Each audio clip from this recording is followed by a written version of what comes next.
Hey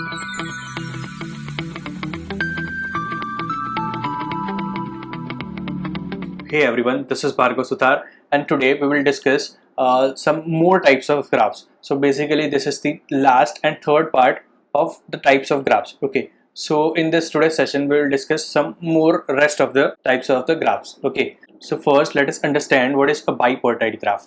So the definition, capital G, it is a graph whose set of vertices is capital V. Now if V can be partitioned, so as the name bipartite, so if V can be partitioned into two subsets, let us name it this V1 and V2. Okay, such that every edge of G just joins V1 with V2. Okay, and also this V1 union V2, it is V. So what is V? It is a set of vertices, and this V1 intersection V2, it has to be phi. Okay, remarks. So the first one, vertices of V1 are not joined. Okay, and in same manner vertices of V2 are not joined. Now third, now bipartite graph cannot have self loop. Okay, now let us discuss example. What does that mean? Now just consider this four vertices having this graph. Now see A, B, C and D. Just consider this partite set, that is AB, as V1. Okay, and second partite set, that is CD. So that is let us name it as V2. See V1. The vertices of V1 and V2 are not joined. As you can see that here they are not connected. And in same manner vertices of V2, they are also not joined. Now then this V1, it is joined to V2, and the elements of V1 are joined to V2, and elements of V2 are joined to V1, as you can see that. Okay, so it is a bipartite graph. Fine. Now let us consider this type of example. Now just by looking at this graph, it would not be a bipartite graph, but actually it is a bipartite graph. So what we'll do, see, we need to have this two sets, this V1 and V2. So first in V1 as this A, C, E and G. Okay, and just take V2 as the other alternate vertices, that is B, D, F and H. Okay, so what we'll get, so obviously this V1 union V2 will be V. Okay, and their intersection is also phi. Now you can see that this vertices of this V1, A, C, E, G, this A, C, then E and G, they are not connected. Okay, in between. And in same manner V2, they are also not connected. But as you can see that this vertices of A and V1 and V2, they are connected. So as you can see that this A and B are connected, this A and D are connected, A and H are connected, A and F are not connected. But that's okay, fine. Each and every vertices should not be connected to each and every vertices of the other side. Fine. So this is a bipartite graph. Now let us discuss what is a complete bipartite graph. So first, a bipartite graph, it is known as a complete bipartite graph. So first it has to be a bipartite. Fine. Now if each vertex of V1, it is joined with every vertex of V2. Okay, in previous example it was not the case. So one vertex was left. So here, if each and every vertex of V1, it is joined to each and every vertex of V2 or the other bipartite set, and it is denoted by this KMN, where this M, it is number of vertices of V1 and N, it is number of vertices of V2. Fine. And the total number, we have the formula, the total number of edges in a complete bipartite graph, that is KMN, it is M into M. Okay. So for example, what will be K22? So it is a complete bipartite graph and having 2, so one bipartite set has two vertices and another bipartite set has two vertices. So as you can see that this A and B are not connected, C and D are not connected, and this A, it is connected to each and every vertices of the other bipartite set, and in same manner B is also connected to each and every vertices of another bipartite set, and in same manner for C and D it holds. Okay. Now what will be K23? So that means in one bipartite set we have two vertices, and in another bipartite set we have three vertices. So this will be the graph. As you can see that we have two vertices and here we have three vertices. Now this V1, vertices of V1 are connected to each and every points vertices of V2, and in same manner for V2. Okay, and just by this formula M into N, so it will contain total 6 edges. So you can count, they are 6. Fine. So this is a complete bipartite graph. Now let us discuss what is a star graph. So a complete graph of the form this K1M is known as a star graph. so it is a complete bipartite graph. But here the number of vertices of one partite set, that is fixed, okay, and that is 1. And for the second partite set, it can be anything, okay. So for example, this K16, so what will be the graph of K16? So it will be like this. As you can see that one partite set is what, this A, okay, and the other partite set, it is this B, C, D, E, F, G. Fine.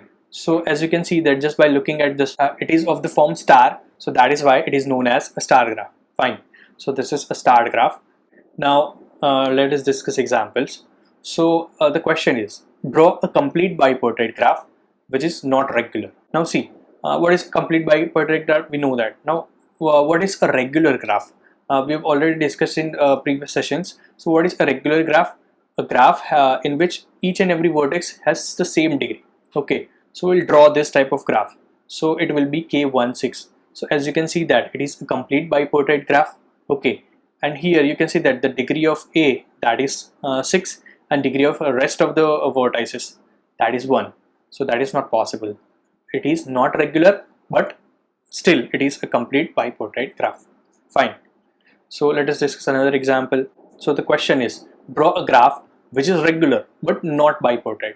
Okay, so regular, so that means each and every vertex has degree same but not bipartite. Fine. So what will be the graph? So this will be the graph. How? See, you can see that this degree of each and every vertex, that is 3. Fine. But it is not bipartite. Why? So that means we cannot distribute or divide this partite set into 2 such that they are not connected with each other. Fine. So as you can see that just take this point and this point, but they are connected. Just take this point and this point, but they are connected. Just take this point and this point, but they are connected. So it cannot be a bipartite graph. Now let us discuss what is a subgraph. Okay, so let G equals to VE be a graph. So a graph H, the another graph, that is V dash E dash, is said to be a subgraph of G if this E dash, it is a subset of P, E, and V dash, it is a subset of V. Fine. Such that this edges in E dash are incident only with the vertices in V. So just take example. Fine. See, consider this K22. So this is the K22, and see here we have this such that the edges are incident only with the vertices in V. So this can be the subgraph. Why? Because you can see that this graph, it is a subset of all this, the K22. So it will be a subgraph. Fine. It is very easy. Now let us discuss what is a spanning subgraph. So first of all, it has to be a subgraph. So a subgraph of G is said to be a spanning subgraph if it contains all the vertices of G. Now in previous example, the one vertex was left, okay, but still it was a subgraph. But in spanning subgraph, all the vertices has to be there. Okay, so let us discuss example. So the same example, this K22. So the spanning subgraph, it will be like this A, C, B, and D. So as you can see that here all the vertices are covered and it is a subgraph. So this is a spanning subgraph. Now what is a complement of a subgraph? So the complement of a subgraph, this H1, that is V dash E dash, with respect to the graph G, it is another subgraph, this H2. Let us name it as V double dash E double dash, such that this E double dash equals to E minus E dash, and it contains only those vertices which has endpoints of E double dash. Let us discuss example. See, by examples it will be very clear. So now this is a graph. Let us consider this as a subgraph. Okay. Now what is the complement of this subgraph? So that means it will be like this. See here, whatever the edges are there. So you can see that these are the edges. Now what are the left edges? So that means you can see that here we have total 3 edges, and here we have total 6 edges. Fine. So except 6, all the 3 edges will be there. So except this 3 edges, all the edges will be there in the complement of subgraph. And if we combine both the graphs, so we'll get the main graph. Okay. Now what is a null subgraph? So a subgraph constructed from a given graph by deleting all the edges of G, it is called a subgraph defined as a null subgraph, and it is very easy. It is denoted by the symbol NN. Okay. So this will be the null subgraph having 4 vertices, so that means it is N4. Okay. Now let us discuss what is a complement of a graph. In previous it was complement of a subgraph, Now here it is complement of a graph. So don't get confused between all this. Fine. Now see, so let G be a simple graph. So first of all, it has to be a simple graph. So that means no self loop and no parallel edges are there. Fine. Now the complement of G, it is denoted by this G bar, and it is the graph whose vertex set it is same as the vertex set of G. Fine. And in which two vertices are adjacent if and only if they are not adjacent in G. Okay, so let us discuss another example. So just consider this graph. Okay, so what will be the complement of a graph? So as you can see that the vertex set are same, but here these two vertex are not connected. Okay, so that means this edge will be there and rest of the edges are not there. Fine, so it is a complement of graph. So it is a graph in which you can see that in this graph two vertices are adjacent, so in this complement it won't be adjacent. So you can see that it's very obvious. Now note, now see, a graph is known as self-complementary graph if it is isomorphic to its complement.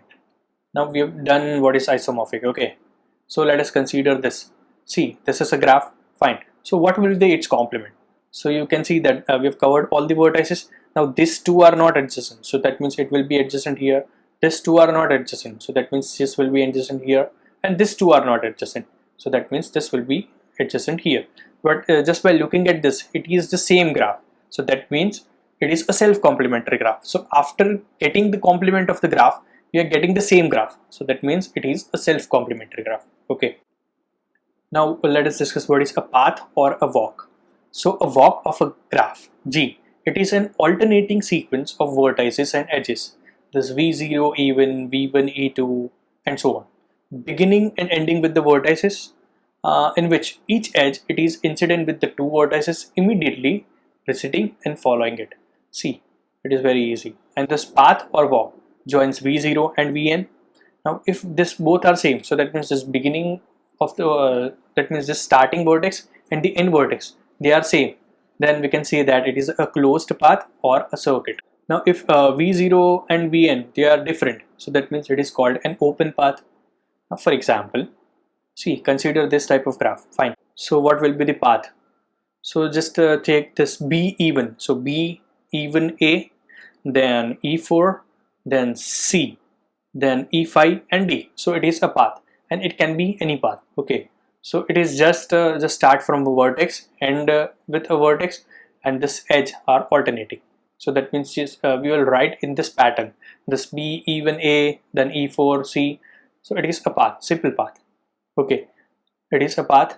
Now this, if we start from here, so A, E4, C, E5, D, E2, and then again just go to A. So it is a circuit. Why? Because it is a closed path and the starting point and the ending point, it is the same. So it is a circuit. Okay. Now, what is a simple path? So a path in a graph, it is called simple if the edges do not repeat in the path. Fine. So let us discuss example. So here the same graph. Fine. So just consider this B, even A, E4, C, E5 and D. It is a path. So as you can see that we have not repeated any edges. So it is a simple path. Fine. Now what is an elementary path? So a path is said to be an elementary path if vertices do not repeat. In simple path it was for edges, and here an elementary path if vertices do not repeat. For example, the same graph. Okay, so let us discuss another path. It is the same path, and obviously we have not repeated any vertices, so the same path will work. Okay, now what is a simple circuit? So a circuit in a graph G is said to be a simple circuit if it does not include the same edge twice. Okay, for example, the same example. So just consider this A, E4, C, E5, D, E2 and A. It is a simple circuit and which does not include the same edge twice. So this is a simple circuit. Now what is an elementary circuit? The same manner if it does not include the same vertex. Okay, so it will be an elementary circuit. So the same graph and the same circuit will work because we are not covering the same vertex twice. So it will be an elementary circuit. So these are the types of the graphs. Okay, thank you.